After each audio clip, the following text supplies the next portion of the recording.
안녕하세요. 네, 반갑습니다. 믿음 안에서 한 형제 자매된 높은터 우신교회 성도님들 만나 뵈서 참 반갑고요. 제가 그 남편을 통해서도 이렇게 우신교회랑 좀 연결이 되어서 다른 교회에 온 것 같지 않고 마음이 좀 편안하고요. 그래도 혹시나 좀 낯설지 않을까 싶어서 주중에 지난주 예배 올리신 그 유튜브 영상을 보고 제가 집에서 예배를 한번 드리고 그리고 왔어요. 그래서 마음이 좀 편안하고 감사한 마음이 큽니다. 오늘 현장에 와서 또 여러분들 뵈니까 이곳이 너무 따뜻한 거예요. 유튜브에서도 굉장히 따뜻했거든요. 온라인으로 예배할 때도요. 따뜻해서 참 감사하고 좀 뭉클하고 감동적이기도 한 것 같아요. 그래서 예배하는 그 첫 찬양을 올릴 때부터 마음이 좀 많이 감격스러웠습니다. 여러분 덕분에 오늘도 감격하고 또 감탄하면서 예배할 수 있어서 참 감사하고요.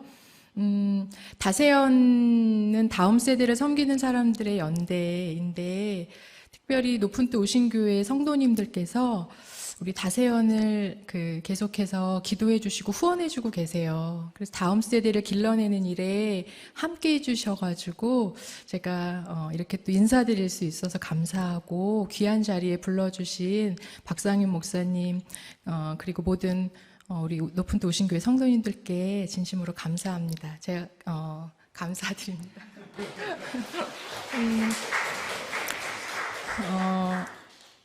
오늘 여기 높은 뜻 우신교회가 올해 계속 묵상 암송하는 구절이 에베소서 2장인가 봐요. 오늘 저희 교회 성경 본문이 에베소서 2장 19절에서 22절이에요. 그래서 우리 목사님 설교 어떻게 그 예배하시는 곳에 같이 있지 못해서 또 아쉬운 마음도 있었는데 이 말씀을 들으니까 우리 교회에서 예배하는 것 같기도 하고 뭔가 하나님께서 이렇게 같은 마음으로 연결해 주시는 공간에 저를 불러주신 것 같아서 그 또한 감사합니다. 여러분들은 혹시 오늘 아침 이곳에 오실 때까지 감탄하신 게 있으신가요? 뭐에 감탄하셨어요? 하나님 사랑에 감탄하셨어요? 네, 너무 귀하십니다. 우리 한창 소확행이라는 말 많이 했죠. 소소하지만 확실한 행복. 살아가는 그 일상이 너무 녹록지 않다 보니까 어떤 한 방의 큰 행복보다는 일상에서 누릴 수 있는 작은 행복의 조각들을 좀 찾아서 우리 행복하게 살아가 봅시다. 그런 의미에서 나왔던 말인 것 같아요. 그런데 누군가 이런 말을 하더라고요. 누가 행복을 누릴 수 있는가? 누가 행복을 누릴 수 있을까요? 감사하는 사람이 발견해서 감동하는 사람이 나누고 감탄하는 사람이 누린대요. 행복은 결국에 감탄하는 사람이 누리는 거예요. 이 세상에 너무나도 많은 행복의 조각들이 있는데요. 하나님의 은혜도 이와 같습니다. 사실은 우리가 살아가는 이 세상은 수평적인 삶이잖아요. 늘 같은 사람, 같은 공간, 같은 일상을 살아가고 있거든요. 그런데 이런 수평적인 공간에서 살아가면서 하늘로부터 오는 수직적인 은혜를 누리는 순간이 언제일까요? 바로 아하 하고 깨닫게 되는 순간이에요. 아하, 이게 하나님의 은혜구나. 아하, 여기에도 하나님이 있었구나 라고 깨닫게 되는 그 순간 똑같이 반복되는 이 일상 속에서 하나님의 임재와 은혜를 누리게 된다고 그렇게 이야기를 합니다. 감탄사가 언제 나오나 생각해 보니까 우리의 생각을 뛰어넘는 무언가를 발견할 때 감탄사가 나오게 되는 거예요. 그리고 그것을 발견하는 순간 감탄을 하게 되고 감탄하는 순간 하나님의 은혜를 만나게 되죠. 그래서 감탄이라는 거는요, 하나님을 그리고 하나님의 은혜를 만나는 아주 거룩한 통로입니다. 성경에서 누가 가장 많이 감탄을 했을까요? 바로 다윗입니다. 다윗이 시편 150편의 한 절반 이상을 지었다 뭐 이렇게 얘기를 하잖아요. 다윗의 시편이 참 많거든요.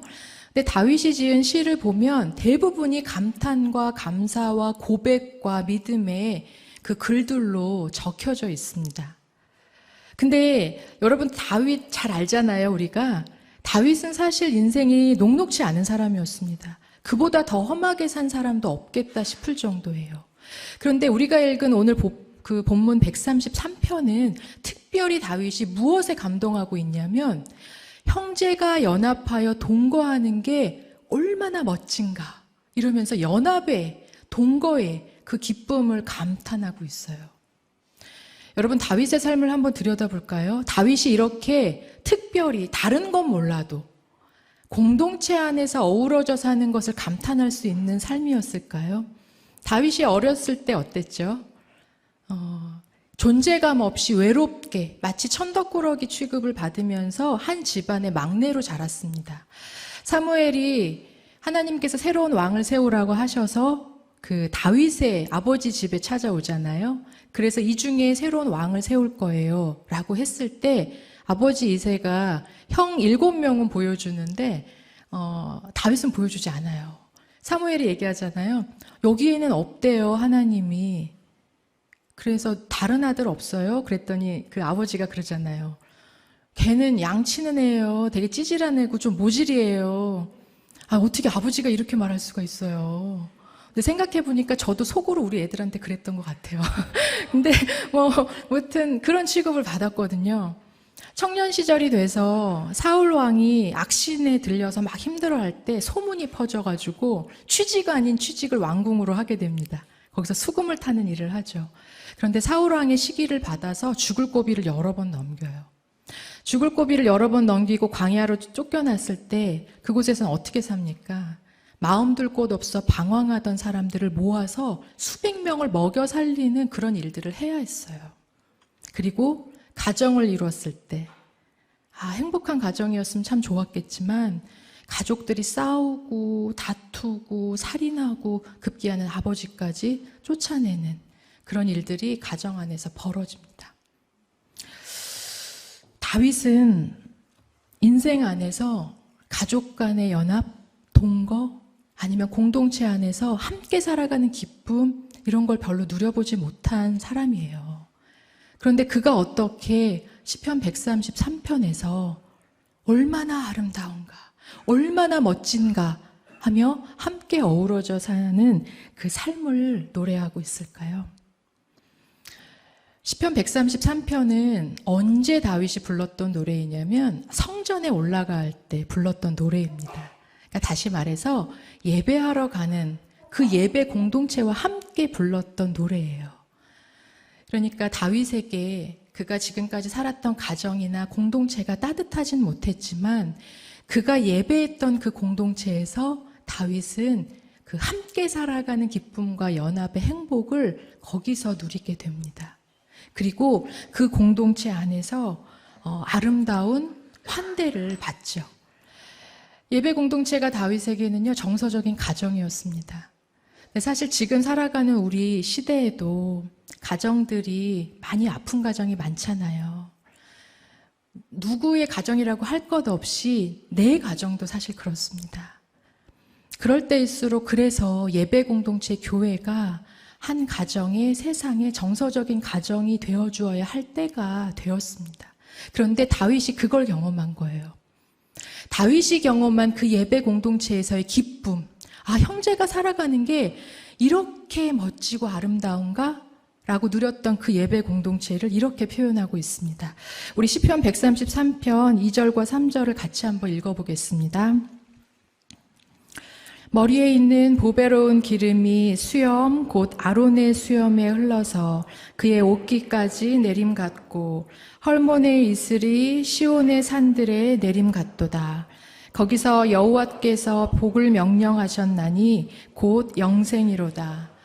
다윗이 경험한 공동체를 두 가지로 표현하는데요. 하나는 대제사장이었던 아론의 머리에 흘렸던 기름이 수염을 타고 흘러내려서 어디까지 흐르냐면 저 옷 끝, 가장 가장자리인 옷깃까지 흘러내리는 공동체 같았어요 라고 하는 거예요. 또 하나는 헐몬산에서 흘러내린 물이 아래에 골짜기까지 흘러내리는 것 같은 모습이었어요 라고 얘기합니다. 이게 무슨 이야기일까요? 아론은 이스라엘의 첫 번째 대제사장이거든요. 우리가 잘 아는 것처럼 기름 부음을 받는다는 건 하나님의 제사장과 선지자와 왕으로 세워지는 그런 거룩한 영광에 들어가는 모습입니다. 그러니 하나님의 기름이 아론에게 흘러졌다는 건 지금 누군가가 하나님의 영광의 자리에 이렇게 세워진다는 거거든요. 그런데 놀라운 건 그 공동체 안에서는 그 기름이 아론, 가장 종교적이고 정치적으로 영향력이 있었던 당시에 가장 높은 사람에게만 머물러 있는 게 아니라 그것이 흘러서 옷 가장자리, 밟히고 쓸리고 보이지 않는 그곳까지 그 하나님의 영광이 흘러갔다는 거예요.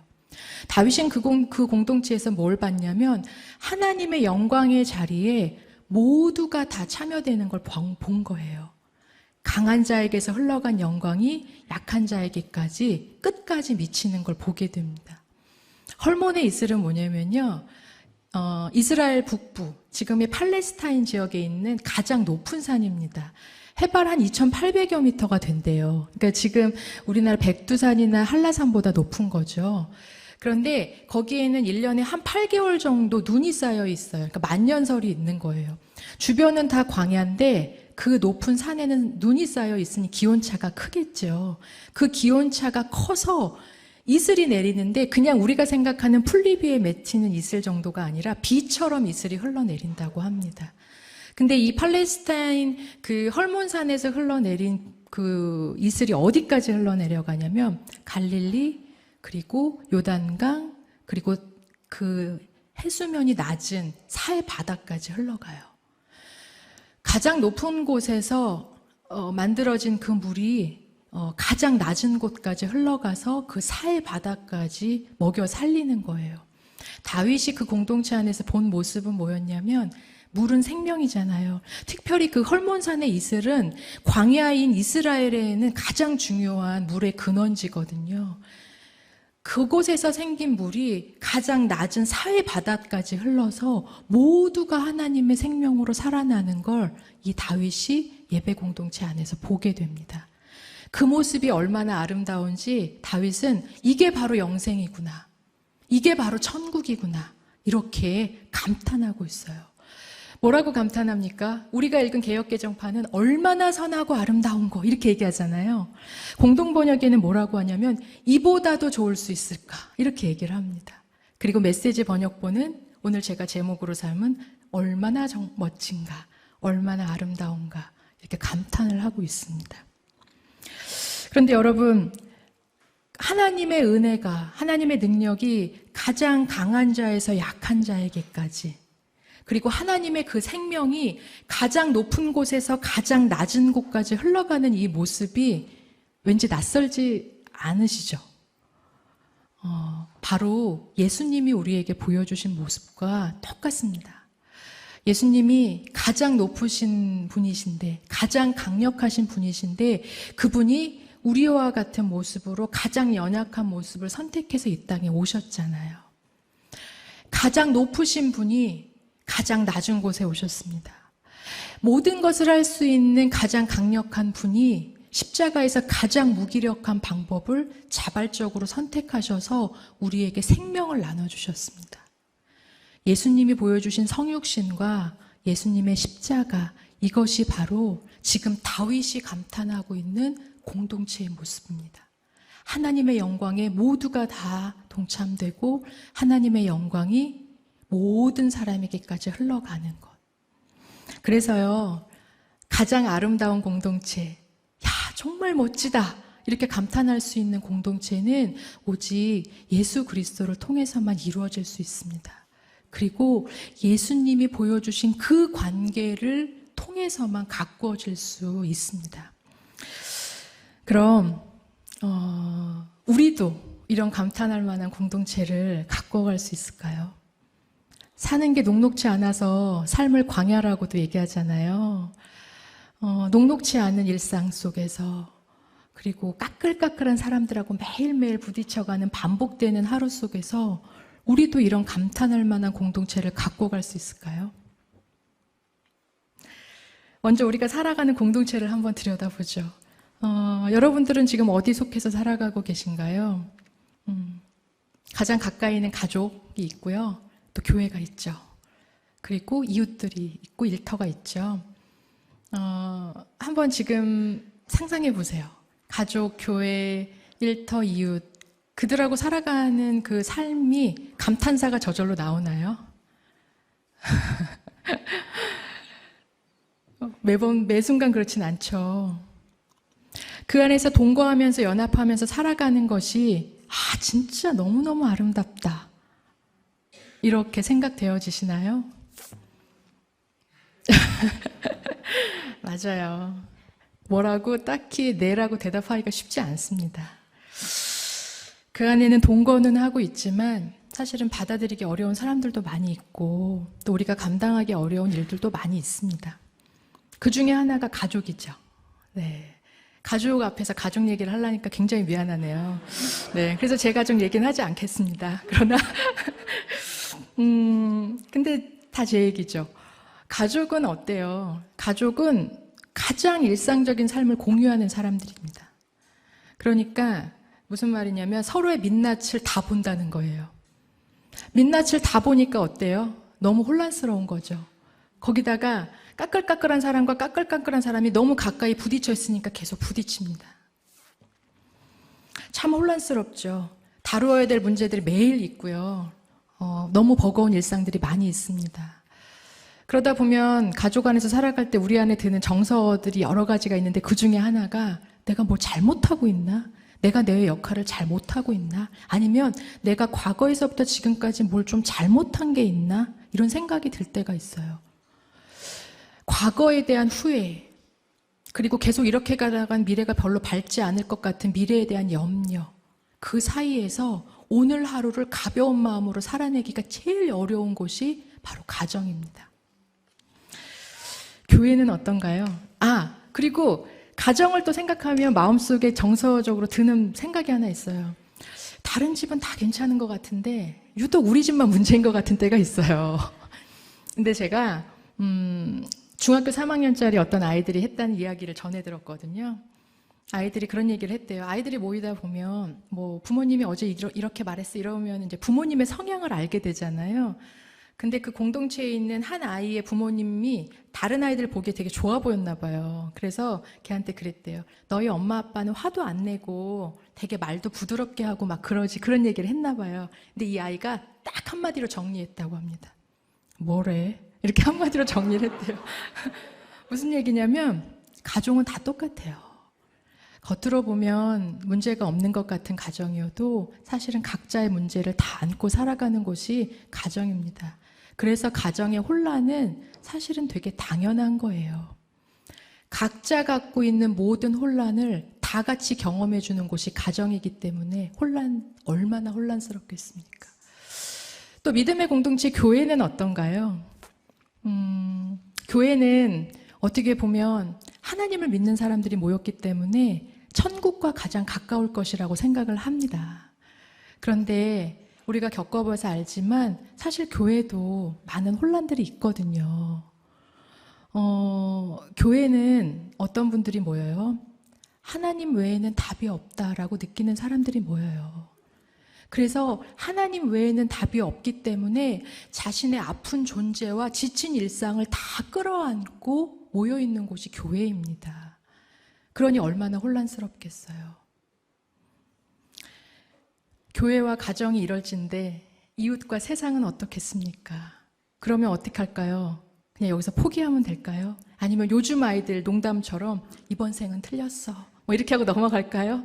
그럴 순 없잖아요. 다윗도 가장 고단한 일상을 살았던, 존재의 부서짐을 경험했던 다윗도 하나님 안에서 아름다운 공동체의 연합을 경험했다면 우리도 할 수 있다는 얘기예요. 우리가 머물고 있는 가정과 교회와 이 세상도 하나님의 은혜 안에서 얼마나 멋진가, 이런 공동체로 회복될 수 있다고 하나님이 우리에게 말씀해 주고 계십니다. 그래서 저는 오늘요, 여러분과 감탄이 나오는 공동체를 갖고 갈 수 있도록 돕는 두 가지 정체성을 같이 기억했으면 좋겠어요. 사실은 설교를 쓰면서 제가 저한테 제일 해주고 싶었던 말이었기도 한 것 같아요. 첫 번째, 우리가 기억해야 할 정체성입니다. 우리는 예수님의 생명을 품은 존재야. 같이 해볼까요? 우리는 예수님의 생명을 품은 존재야. 고린도후서 4장 7절 말씀을 우리 같이 한번 읽어보겠습니다. 우리가 이 보배를 질그릇에 가졌으니 이는 심히 큰 능력은 하나님께 있고 우리에게 있지 아니함을 알게 하려 함이라. 여러분, 예수님을 믿는 사람들 마음에 무엇이 들어있냐면 보배가 들어있다고 해요. 근데 그 보배는 바로 예수님의 생명이거든요. 근데 참 신기한 건 하나님이 그 보배를 어디다 담아 놓으셨냐면 질그릇에 담아 놓으셨다고 합니다. 우리 왜 음식 같은 걸 하면 소중한 것일수록 되게 예쁜 그릇에 화려하고 멋지고 튼튼한 곳에 담고 싶잖아요. 근데 하나님이 그 가장 귀한 예수님의 생명을 질그릇에 담아 놓았다고 합니다. 왜 그러셨을까요? 질그릇은 쉽게 부딪혀서 금이 가거나 깨어지는 그릇이에요. 마치 살아가면서 가족 속에, 교우 속에, 세상 속에서 서로 민낯과 혼란을 보면서 부딪혀서 금이 가고 깨어지는 우리의 모습과 참 많이 닮은 게 질그릇이거든요. 근데 하나님이 그 질그릇에 예수님의 생명을 담아 놓으셨어요. 왜냐하면 질그릇이 깨어져야 비로소 그 안에 담겨있는 예수님의 생명이 세상에 흘러나오기 때문에 그렇습니다. 그래서요, 깨어짐이 우리에겐 아픔이면서 동시에 깨어지는 건 사실 은혜입니다. 우리가 가정 안에서 서로 민낯을 보며 부딪혀 깨어질 때가 있죠. 오늘 하루 잠들었을 때 오늘 좀 무사히 넘겼어. 애한테 소리 안 질렀어. 이러면 얼마나 행복합니까? 근데 그런 날이 많지 않아요. 교우들과 함께 있을 때 우리 서로의 연약함과 악함이 있기 때문에 부딪혀서 쓸리고 아플 때가 참 많이 있습니다. 우리가 다 질그릇 같기 때문에 그러죠. 그런데 그런 걸 경험할 때 우리가 어떻게 하냐면 하다 하나님 앞에 엎드려서 이렇게 고백합니다. 주님, 저 못하겠어요. 저는 진짜 못하겠어요. 좀 도와주세요. 그렇게 깨어짐과 아픔을 경험하는 우리들이 결국은 하나님 앞에 엎드리게 되거든요. 근데 그 엎드릴 때 보게 되는 것이 있습니다. 거칠고 투박하여 깨어진 우리 존재 안에, 그리고 온갖 상처로 뒤덮여 있는 것 같은, 그리고 온갖 잡다한 것이 뒤섞여 있는 것 같은 우리 공동체 안에 여전히 하나님이 함께하고 계시다는 걸 엎드릴 때야 비로소 볼 수가 있습니다. 그래서 그 하나님의 나라, 하나님이 임재하심은 엎드릴 때에만 발견할 수 있는 보물과 같은 거예요. 예수님이 천국, 즉 하나님의 나라가 어디 있어요? 라고 할 때 그 천국을 비유하시면서 이렇게 말씀하십니다. 마태복음 13장 44절인데요. 같이 한번 읽어볼까요? 천국은 마치 밭에 감추인 보화와 같으니 사람이 이를 발견한 후 숨겨두고 기뻐하며 돌아가서 자기의 소유를 다 팔아 그 밭을 사느니라. 이스라엘의 밭은 우리나라의 밭과는 좀 다르다 그래요. 저는 가보진 못했지만 들어보니 온갖 잡다한 것이 다 널려 있다고 합니다. 그러고 보니까 성경에서 마태복음 13장 그 말씀의 씨앗이 뿌려지는 그 밭의 비유에서 조금 나왔던 것 같아요. 가시덤불도 있고 돌짝밭도 있고 막 그러잖아요. 이스라엘의 밭이 딱 그렇다고 합니다. 굉장히 투박하고 온갖 쓰레기들이 다 몰려있는. 근데 그 밭 안에 천국, 하나님의 임재가 숨겨져 있다. 그리고 그 상인은 어떻게 합니까? 그 밭을 통째로 사서 천국을 소유하게 됩니다. 무슨 이야기냐면 하나님의 나라는요, 잘 정비되고 멋있는 곳에 임하여 있는 게 아니라 거칠고 투박하고 온갖 아픔과 상처가 뒤섞여 있는 우리의 일상과 존재, 딱 이스라엘 밭과 같은 그 존재 안에 이미 임하여 있다는 거예요. 우리가 해야 될 건 그거를 발견해 가는 겁니다. 그러면 어떻게 하나님의 나라를 이스라엘 밭과 같은 내 존재와 공동체 안에서 발견할 수 있을까요? 고린도 후서 말씀처럼 우리의 연약함과 악함으로 인해 깨어짐을 경험해서 하나님 앞에 엎드릴 때 우리를 통해 흘러나온 예수 그리스도의 생명을 비로소 우리가 보게 됩니다. 우리 안에 사랑 없음을 알게 될 때, 우리 안에 내가 지금까지 자랑했던 내 기준과 의가 아무것도 아니라는 것이 알게 되는 그 순간 우리는 이렇게 고백하거든요. 사도 바울의 고백처럼 심히 큰 능력이 우리에게 있지 않고 오직 하나님께 있었습니다. 이렇게 고백하는 사람이 됩니다.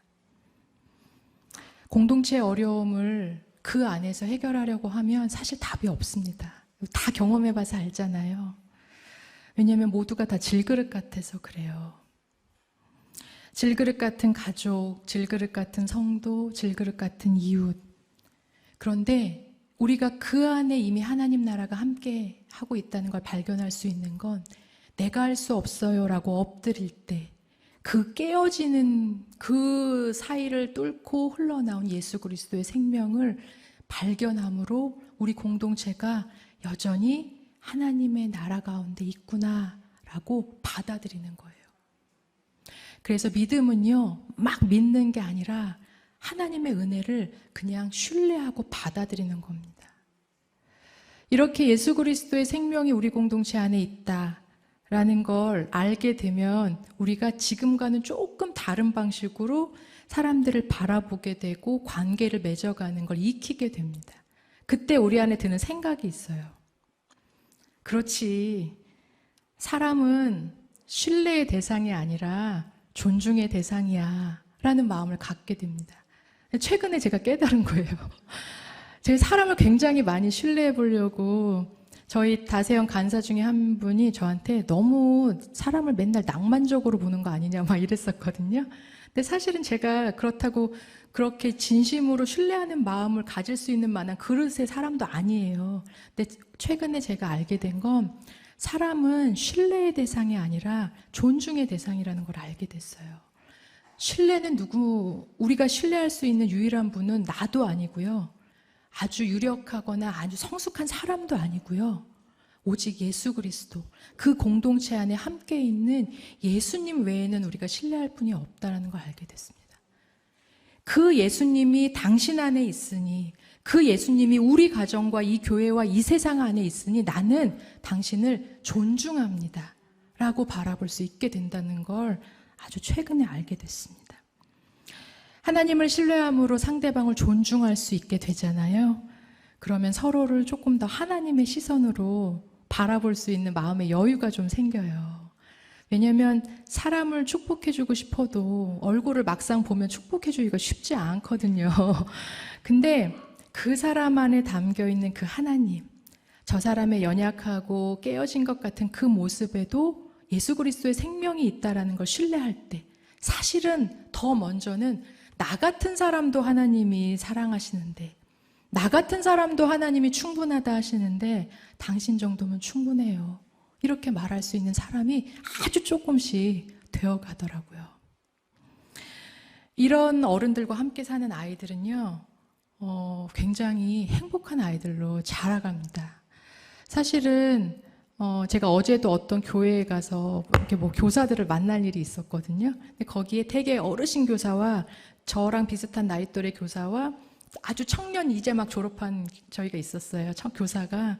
제가 질문을 했습니다. 가장 혼란스러운 과도기적인 혼란을 겪는 우리 다음 세대 아이들, 그들의 혼란의 시기가 늘어났어요. 얼마나 힘들겠습니까? 아이들의 혼란의 시기가 늘어났으니 누가 가장 힘들까요? 그랬더니 이쪽에선 부모가 가장 힘들어요. 교사가 힘들어요. 막 그래요. 근데 이제 막 졸업한 아이가 뭐라고 하냐면, 여자 청년이 제가 제일 힘들어요 이렇게 얘기를 하더라고요. 사실은 누가 제일 힘드냐면 다음 세대 아이들 본인이 제일 힘든 거예요. 이 얘기는 뭐냐면 혼란의 시기에 있는 그 사람이 가장 힘들거든요. 근데 우리 다음 세대 아이들 지금 말씀드린 것처럼 혼란의 시기가 많이 길어졌습니다. 근데 어른들이 자신의 아픔을 안고 엎드리는 그 어른들과 살아가는 아이들은 자신의 연약함을 안고 하나님 앞에 엎드릴 줄 아는 아이들로 자라가게 돼요. 그리고 하나님의 시선으로 나를 바라봐주는 것이 익숙해지는 아이들은 자기 지금 존재가 쓸모없어 보이고 볼품없어 보이고 미래가 너무나도 막막해 보여도 내 안에 계신 예수 그리스도 덕분에 나는 그래도 괜찮은 존재야. 내 안에 계신 예수 그리스도 덕분에 나는 앞으로 잘 될 것 같아. 이렇게 조금씩 자기를 하나님의 시선으로 바라볼 수 있게 됩니다. 여러분, 아이들에게 우리가 해줘야 될 얘기 중에 하나가 뭐냐면요. 얘들아, 굳건한 믿음으로 든든하게 서야지가 아니에요. 아이들이 되게 두려워하거든요. 지금 삐끗할까봐, 지금 실수할까봐, 지금 넘어질까봐. 근데 아이들에게 우리가 꼭 얘기해줘야 될 건 믿음은 실수하지 않고 실패하지 않는 게 아니야.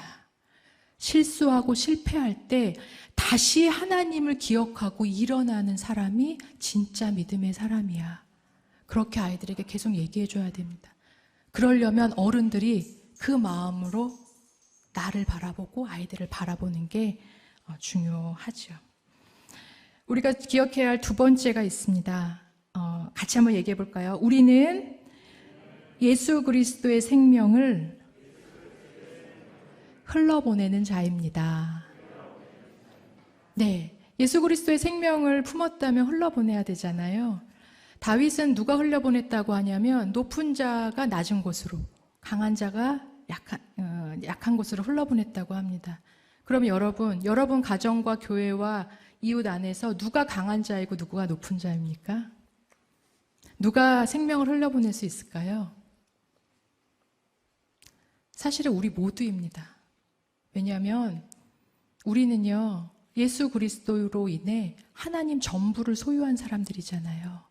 그러니 가장 부요하고 가장 거룩한 자들이거든요. 예수님의 생명을 소유했다는 건 예수님의 생명이 우리를 통해 이미 흘러가고 있다는 증거입니다. 연약함과 아픔으로 인해 깨어질 때 예수 그리스도의 생명이 우리를 통해 계속 흘러가고 있습니다. 어디까지 나누어야 할까요? 다윗은 믿음의 공동체 안에서로 이야기했거든요. 근데 예수님은 이걸 더 확장시키십니다. 요한복음 17장 20절 한번 같이 읽어보겠습니다. 내가 비옵낸 것은 이 사람들만 위함이 아니요 또 그들의 말로 말미암아 나를 믿는 사람들도 위함입니다. 예수님이 뭐라고 말씀하시냐면 십자가를 지시기 전에 하나님 앞에 기도하시면서 이 사람들 부탁해요라고 위탁하시거든요. 그때 믿는 사람들뿐만이 아니라 그리스도인들을 통해 믿게 되는 사람들도 하나님 앞에 부탁하세요. 그 얘기는 뭐냐면 예수님의 세상 끝은 온 세상 사람들이라는 거예요. 우리가 먼저 축복을 누리고 은혜를 받고 있다는 건 그 하나님의 사랑을 받고 있다는 건 축복이 아니라 사명입니다.